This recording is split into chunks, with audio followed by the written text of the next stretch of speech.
Olá, eu sou Carlos Cabral e esse é o Cyber Morning Call, edição de 17 de agosto de 2022. E um grupo catalogado como Red Alpha passou os últimos 3 anos atacando organizações de direitos humanos e vários governos estrangeiros. A descoberta foi publicada ontem pela Recorded Future em um extenso relatório detalhando as táticas, técnicas e procedimentos dos adversários, que dentre os alvos atacou organizações como a Anistia Internacional, a Federação Internacional de Direitos Humanos, a Rádio Ásia Livre, o Mercator Institute for China Studies, bem como outros think tanks e entidades governamentais e humanitárias em todo o mundo. De modo geral, o Red Alpha não mudou muito sua operação com o passar dos anos, tendo usado campanhas de phishing baseadas em mensagens com anexos maliciosos e sites falsos com o objetivo de roubar as credenciais de acesso das vítimas. Também foi documentada a reutilização de muitos domínios, endereços IP, códigos maliciosos e informações de registro de domínios usadas em outras campanhas.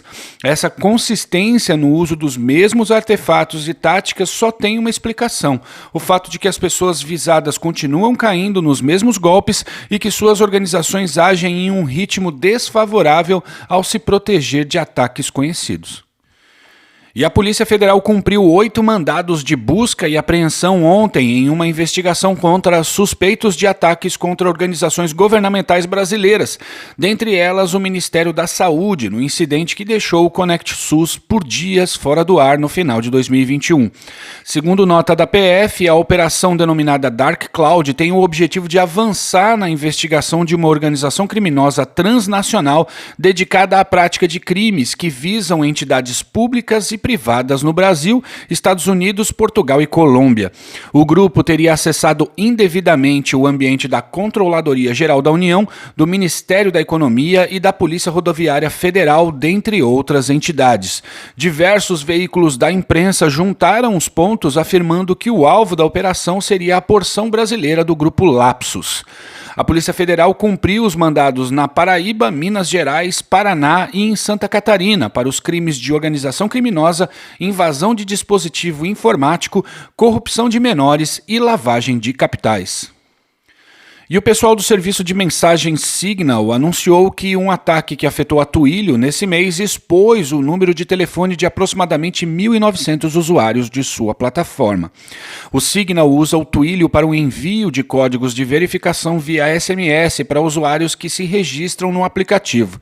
De acordo com a publicação, os atacantes podem ter tentado se registrar novamente no Signal em outros dispositivos usando os números de telefone que roubaram, mas a empresa afirma que o histórico de mensagens, a lista de contatos, as informações do perfil e outros dados pessoais não foram afetados.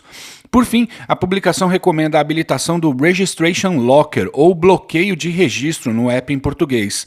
Nessa configuração, o usuário pode definir uma senha adicional a ser usada no processo de registro de um número de telefone em novas instalações do Signal.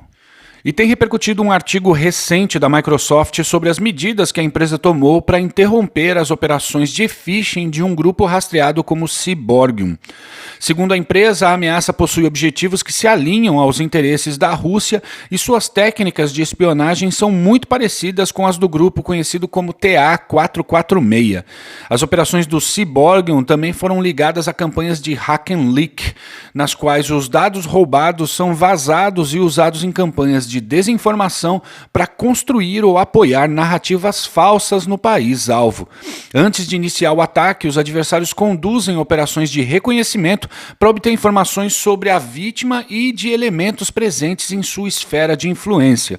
As principais plataformas utilizadas para tais ações são redes sociais como LinkedIn e provedores de e-mail. Uma vez que os dados sobre a vítima são obtidos, um contato com ela é estabelecido em que membros do Cyborgium enviam e-mails fazendo referência a um suposto anexo que não está na mensagem, esperando que a vítima responda o e-mail dizendo que não recebeu o anexo. Ao fazer isso, uma segunda mensagem é enviada para a vítima, agora com um anexo malicioso. A ideia aqui é de que o adversário pensa que há mais chances da vítima cair no ataque quando ela está esperando pelo anexo.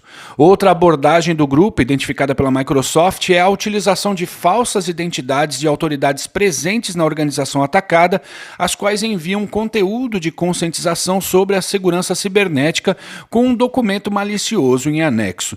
Uma vez aberto o arquivo, a vítima se depara com um link que, se clicado, a redireciona para um framework de phishing chamado EvilJinx. Esse framework contém um formulário de autenticação falso que se passa pela página de login da organização-alvo. As credenciais coletadas são usadas pelo Cyborgium para se autenticar nos e-mails da vítima, extrair informações sobre a organização que ela trabalha, implementar persistência para a coleta de dados e obter acesso a outros funcionários de interesse na organização. E foi tornado público o exploit para vulnerabilidade crítica que afeta os dispositivos de rede com o System on a Chip RTL819X da Realtek. Estima-se que a vulnerabilidade afeta milhões de dispositivos pelo mundo.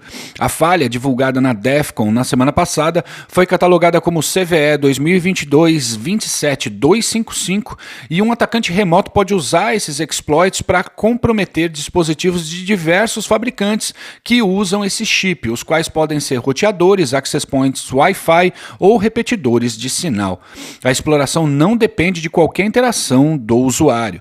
A Realtek emitiu correções para o problema em março, mas como falamos várias vezes aqui no Cyber Morning Call, a aplicação desses patches depende do fabricante empacotar a correção da Realtek em uma atualização de seu firmware e entregá-la para que o usuário a atualize.